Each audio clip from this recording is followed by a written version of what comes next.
pertanggungan jawab mereka nanti kalau di hadapan Allah mereka disebut memasukkan keturunan Nabi yang bukan turunan Nabi sebagai keturunan Nabi. Itu karena apa? Karena dalil mereka tidak ada. Yang ada dalilnya yang membatalkan nasab Ba'lawi. Yang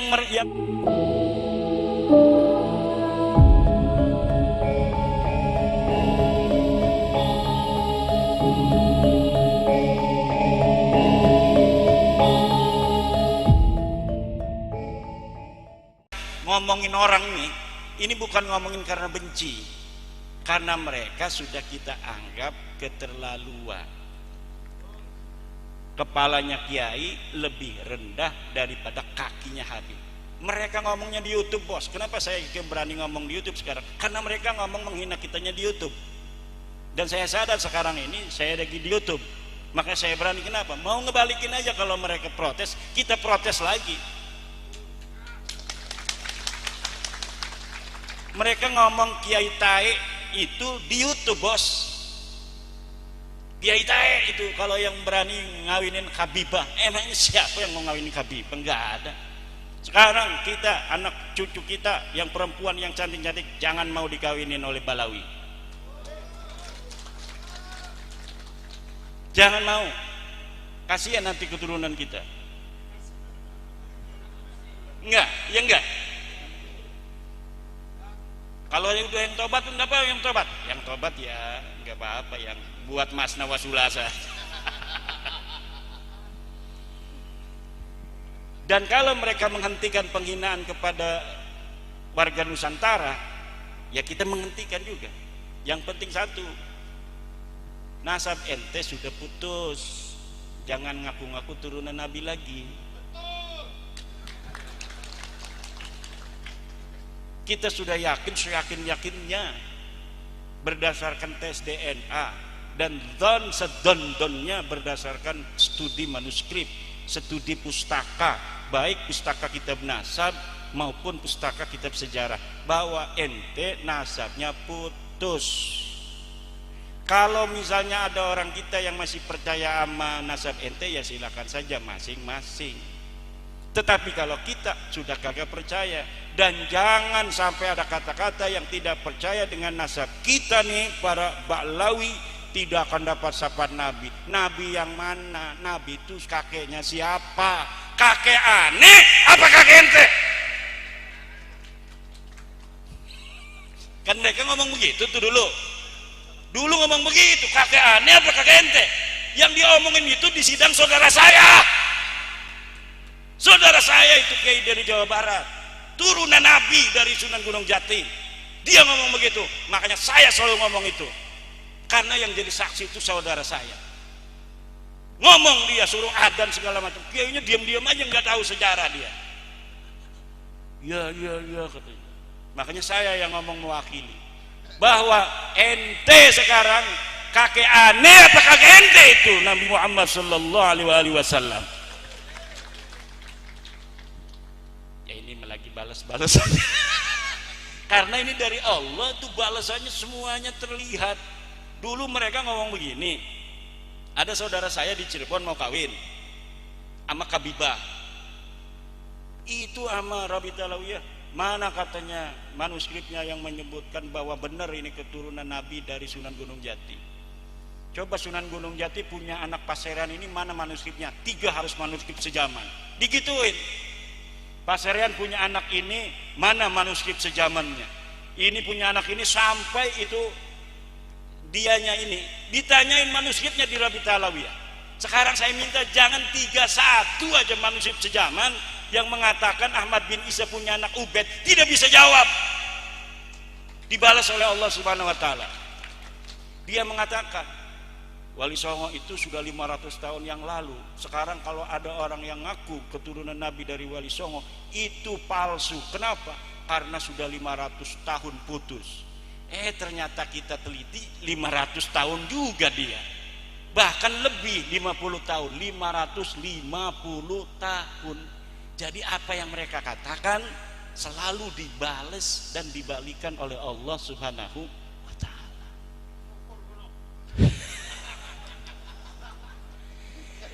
Ini saya juga aneh ini. Coba bapak-bapak, kalau bapak-bapak sudah merdeka hatinya ya, merdeka serak saja. Itu luar biasa. Allahumma sholli ala sayyidina Muhammad. Tapi kalau yang belum merdeka ini punya ngedengerin saya. Pengennya nonjok aja.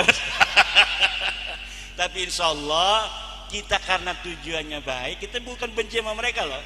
Kita benci kepada apa yang telah mereka ucapkan di YouTube itu. Kita benci pengakuan mereka yang sudah terbukti palsu, kemudian mereka tidak mau menerima. Itu saja.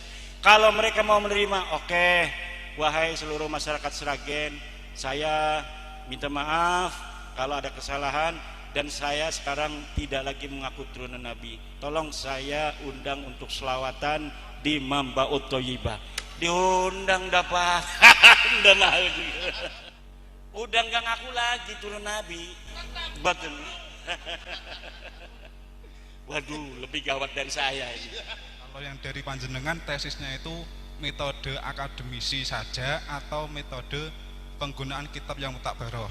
Menggunakan metode penelitian. Metode penelitian itu harus melakukan proses heuristik. Heuristik itu mengumpulkan seluruh sumber. Jadi disebutin sumbernya yang berkaitan dengan Nasabalawi. Yang kedua adalah proses kritisasi sumber. Setelah sumbernya itu ada, dikritisi. Satu, ini kitab layak tidak, valid tidak untuk dijadikan sebuah sumber. Oh ternyata ini diinterpolasi, ini kitab palsu, abaikan. Seperti ada di Balwi itu kitab namanya Abnaul Imam, dikarang abad ke-5, tapi isinya sudah ditambahin oleh Habib Jamalul Lail. Jadi kitabnya sudah tidak asli lagi. Akhirnya saya abaikan, ini tidak masuk dalam kategori sebagai sumber. Setelah kritik sumber satu kitab per kitab, kemudian ada interpretasi sumber. Jadi apa yang ada itu kita interpretasikan. Setelah diinterpretasikan, kemudian dihistoriografi. Ini metodologi penelitian dalam penelitian sejarah. Karena apa? Karena Abdullah atau Ubaid ini adalah tokoh sejarah. Tokoh sejarah yang harus diverifikasi, benarkah dia historis atau ternyata dia ahistoris. Maka diperlukan metodologi sejarah dalam memverifikasi apakah seorang ini betul-betul historis atau dia adalah ahistoris. Dan terbukti sosok Ubaid ini tidak ada di dalam kitab-kitab, di dalam buku-buku sejarah yang ada pada masanya atau masa yang paling berdekatan dari kitab yang ditemukan yang membicara tentang keluarga mereka. Itu metodologi penelitian sejarah. Kalau tidak boleh dalam sejarah kita menggunakan metodologi penelitian ilmiah tentang pemikiran. Pemikiran itu boleh berbeda antara orang masa lalu dengan orang zaman sekarang. Kalau khobar berita tidak boleh berbeda. Sumbernya itu harus sama dan harus ittisal karena dia riwayat sejarah. Nah, ini kelemahan daripada kita para santri itu asal ada kitab abad berapa aja tentang sejarah itu dianggap sahih. Kayak Ustadz Idrus Romli kemarin, ini ada kitab abad ke-9, ada abad kitab 10. Iya betul, tapi itu setelah pengakuan. Sebelumnya di abad 4 itu, di mana yang diakui itu hidup, tidak disebutkan dia punya anak namanya Ubaid. Abad yang kelima tidak ada, abad ke-6 tidak ada, abad ke-7 tidak ada. 550 tahun dia tidak disebut sebagai punya anak namanya Ubaid. Kok tiba-tiba di abad 9 disebutkan dia mempunyai anak namanya Ubaid? Berarti berita di abad 9 ini adalah berita palsu. Itu. Ya. Satu lagi. Mungkin permohonan gitu. Karena ini kan tesis karya ilmiah, mungkin banyak terjadi perbedaan pendapat. Nah, kemudian ini menyangkut keyakinan juga bahwa Ba'alwi itu tidak sampai ke Rasul nasabnya. Secara ilmiah kan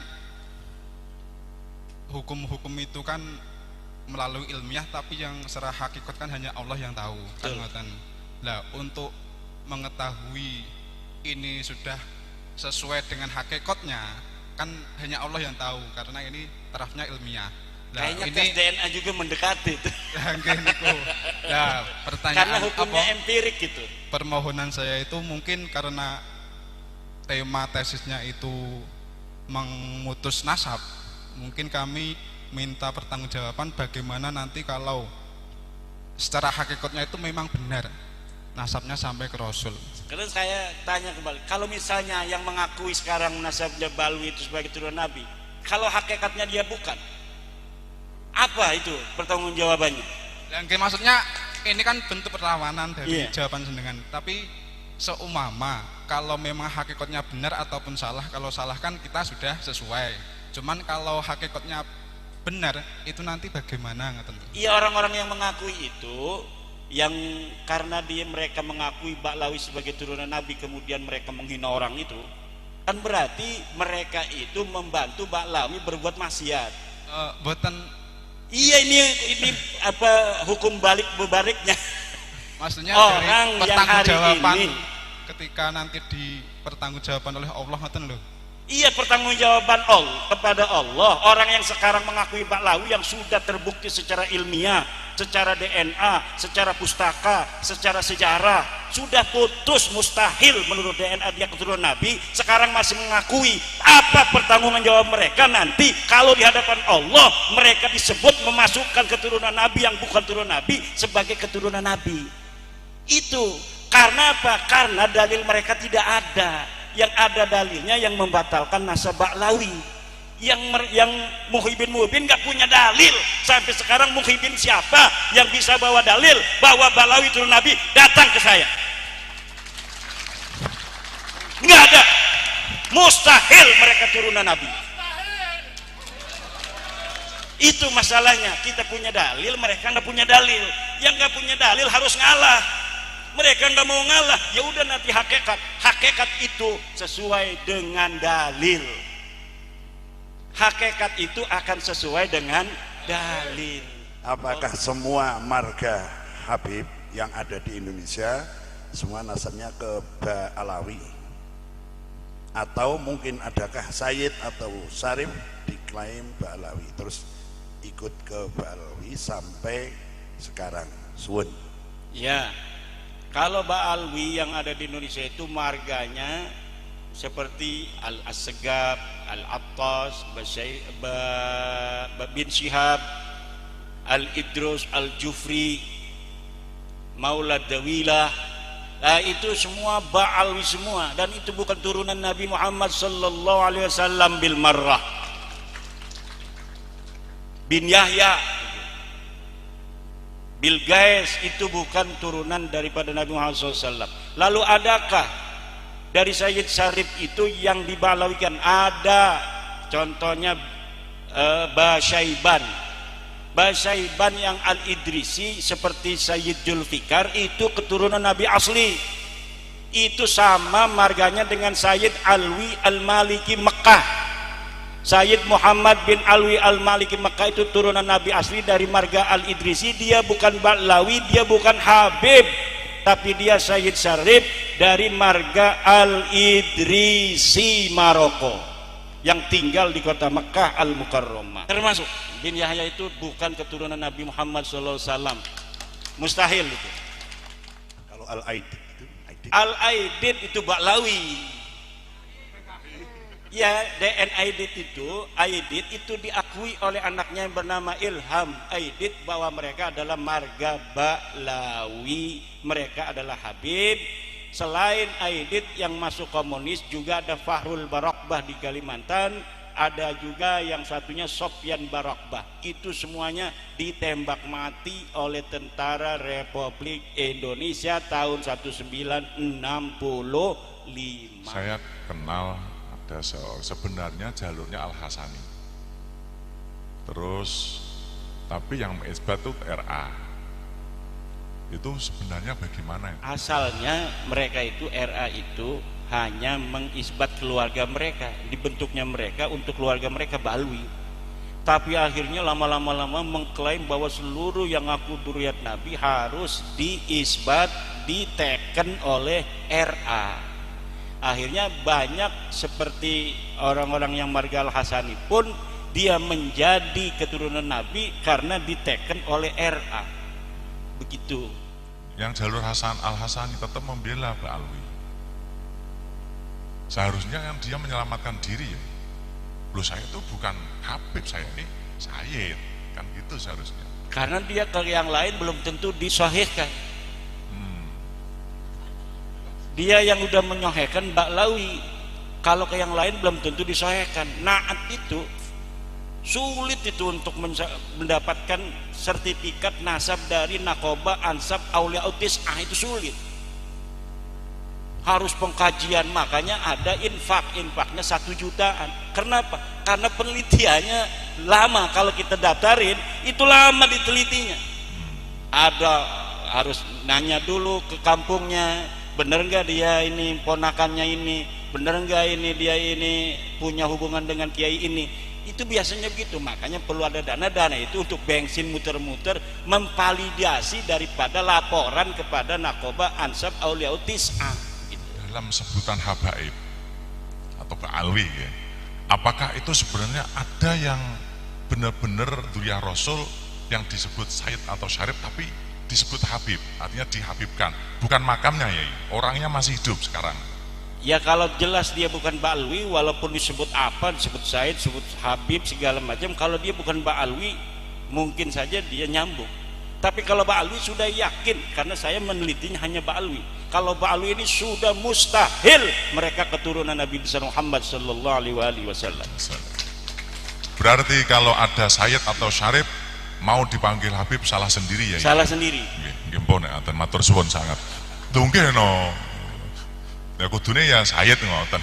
Yang sudah terlanjur diisbat oleh Ba'lawi itu silakan datang ke Na'at, Naqobah, Ansab, Auliya Tis'ah untuk diverifikasi nasabnya. Kalau misalnya dibilang sudah sahih, ya disahihkan. Kalau tidak, diberikan lagi, cari naskah lainnya, mungkin ada yang tertinggal atau lain sebagainya.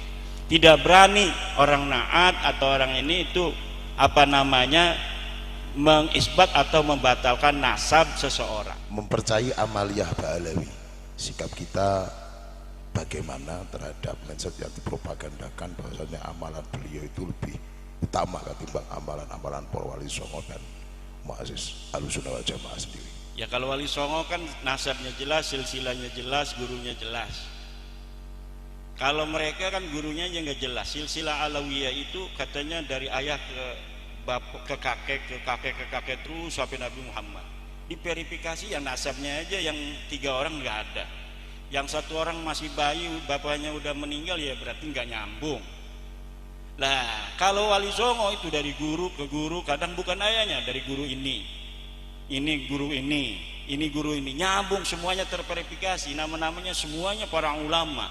Nah, kalau dilihat dari situ, maka amalan-amalan wali songo dari silsilah nasab sanad ilmu dari wali songo itu lebih utama dari silsilah sanad ilmunya Ba'lawi. Gus Dur itu turunan daripada Rasulullah, nasabnya itu terverifikasi, seluruh keluarga dari Sunan Ampel, Sunan Giri, dari Joko Tingkir, semuanya iktiraf dengan. Tapi beliau kan kalau ngomong nasab bercanda-canda aja, tidak serius. Kenapa? Karena dalam ajaran wali songo nasab itu tidak penting. Yang penting itu ketakwaan. Orang bertakwa itu orang yang mulia, orang yang berilmu itu orang yang tinggi pangkatnya. Kalau ente ingin jadi mulia, bertakwalah. Kalau ente ingin tinggi pangkatnya, berilmulah. Itulah ajaran wali songo. Tadi dari Semarang, Gus Ihsan, ya Habib punya murid enggak? Muridnya siapa yang jadi kiai atau yang jadi ulama? Semuanya yang diaku itu kebanyakan murid dari kiai yang udah jadi kemudian diaku muridnya. Para itu Habib kata itu Gus yang Ihsan punya tadi. santri, mereka rata-rata itu menerima santri yang sudah jadi, yang siap manggung. Gini apa mboten? Tapi mengapa ketika mereka sudah kenal Habib, cintanya pada Habib kadang melebihi cintanya pada Kiai NU? Ini kan tidak fair ini. Lurus sama mboten? Mereka itu tinggal nompo jadi garek manggung. Lah yang didik dari Abatasa, Muktada, Khobar, Amsilatu, Tasrifiyah dan lain-lain itu sopo sing didik? Habib atau Kiai NU? Lah kok ora sadar-sadar? Ya bisa jadi begitu.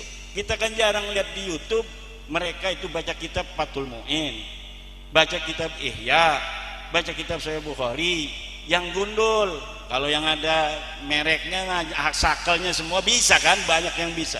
Yang gundul, yang cetakannya cetakan Toha Putra Semarang, yang zaman dulu yang gak ada titik koma itu. Baca coba. Itu mahasiswa Mesir aja S2 belum tentu bisa itu baca kitabnya ala santri Lirboyo, ala santri Peloso, ala santri-santri Salafiyah di Indonesia. Kenapa? Santri di Indonesia bukan hanya bisa membaca, tapi paham akan ilmu balaghahnya, paham akan ilmu badiknya, paham akan ilmu ma'aninya, paham akan itu faidah-faidah, ada sin, faidah-faidah, ada hamzah apa, gimana mana konsekuensinya apa. Itu kiai-kiai kita dalam memahami agama begitu universal, begitu komprehensif, dan dapat diandalkan untuk bisa menjaga agama Islam tetap murni ila yaumil qiyamah. Jadi betul, saya setuju dengan Gus Ihsan tadi itu. Banyak yang penceramah baca selawat aja jadi ulama besar. Kalau dari Balwi, betul nggak?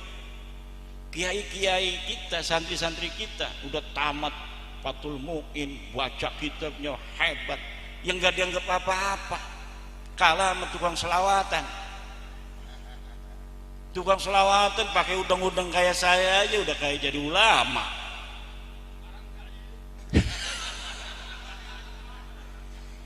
Baca Fathul Qorib kagak bisa, ada yang baca kitabnya dari kiri dulu, kan aneh. Membatalkan kewalian yang diakui oleh Pak Alawi itu sendiri. Masya Allah. Caranya bagaimana ya? Terus emang tadinya sohe dia jadi wali, dibatalin segala itu. Wali itu kata para ulama-ulama ibaratnya pakai laulal fuqaha'u awliya'an lillahi maka natil awliya. Kalaulah para ahli fikih yang ngaji Fathul Mu'in, Fathul Qorib itu bukan para wali, maka tidak ada para wali. Nah sekarang ini kan para wali itu yang macam-macam, gila-gila begini wali gitu. Yang rambutnya gondrong-gondrong dikit, bukan kayak KSP, bukan. Yang gondrong-gondrong aneh-aneh wali. Padahal wali itu Kiai Riyad itu waliullah. Dari mana taunya? Dari santrinya yang ngaji kepada dia. Karena wali itu adalah ulama yang ngajarin ilmu. Cuma ini apa namanya, definisi wali itu bergeser. Kenapa bergeser? Kita bukan hanya dipengaruhi oleh ajaran Islam, tapi juga ajaran-ajaran non-Islam. Karena tradisi yang semacam wali-wali ini juga ada di agama-agama lain.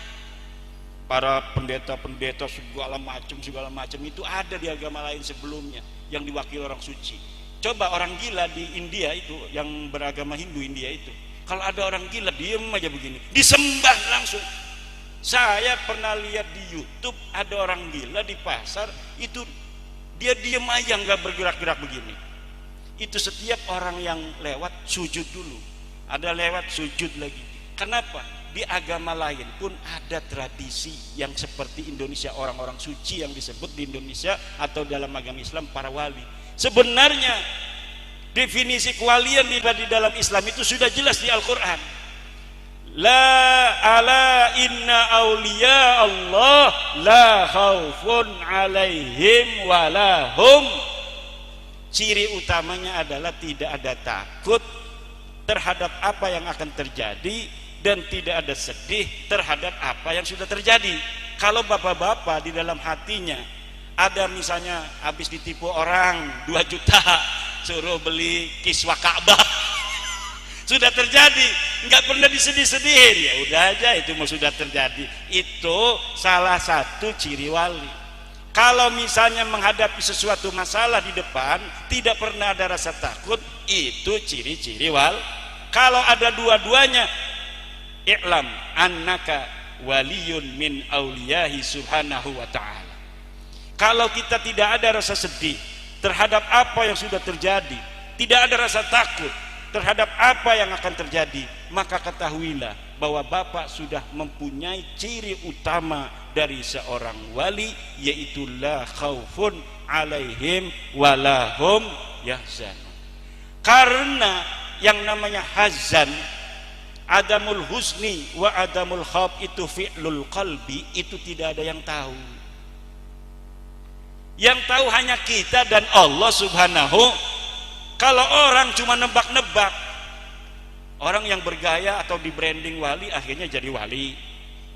Kiai Riyad kita bikin aja YouTube 5 bahwa karomahnya dia bisa terbang dari pohon ke pohon gitu. Pernah ada yang bercerita Mangkulan bin Fulan bahwa Kiai Riyad ini lama-lama Kiai Riyad ini banyak tamu kesini bukan mau naro santri, mau minta air kesini. Bikin aja branding begitu. Sekarang wali-wali di YouTube itu banyaknya branding. Orang kita bisanya kayak Gus Samsudin doang tuh bikin brandingnya begitu. Bikin setting-settingannya gampang ketahuan. Orang-orang lain bisa bikin setting menjual-jual keluarganya. Kita ini nggak bisa. Orang sekelas yang sudah ngaji tamat Fathul Mu'in aja nggak bisa kita jual. Kadang-kadang mau muncul aja kita nggak ikut-ikut menyebarkan. Mereka itu orang yang mempunyai persatuan keluarga. Sedikit aja ada potensi dikembangin, di branding. Makanya bagaimana cara membatalkan kewalian mereka? Nggak usah dibatalin, orang tadinya juga nggak sahih kok. Udah batal sendiri, orang nggak pernah sahih kok, gimana cara ngebatalinnya? Pokoknya sekarang kalau kita pengen dapat barokah, lihat orang yang ngaji di musola-musola kita, yang ngaji tuh, yang ngajinya cuma 5, yang 2 ngantuk, yang 1 permisi. Lah itu wali Allah yang akan membawa abadinya agama ila yaumil qiyamah. Walaupun dia nggak punya santri, ngajarin bapak-bapak begitu, manfaat untuk ibadahnya bapak-bapak. Kalau yang ngajarin santri itu luar biasa Pak. Karena capek ngajarin santri, ngasih amplop kagak. Ada orang itu yang maunya hanya enak-enaknya saja, nyari jamaah. Ya, ini apalagi majelis sholawat, kan orangnya kaya-kaya. Udah ada yang dagang bakso, ada yang dagang jamu, dia amplop banyak. Makanya orang lebih seneng jadi majelis sholawat daripada ngurusin pesantren. Karena pesantren itu palingnya setahun sekali baru inget itu bapaknya. Gimana? Kalau ngajarin santri kagak mau, capek. Kalau nyari jamaah kemana-mana enak. Saya ini orang yang tidak suka pergi dari pesantren sebenarnya. 2018 saya sudah tidak mau lagi diundang-undang.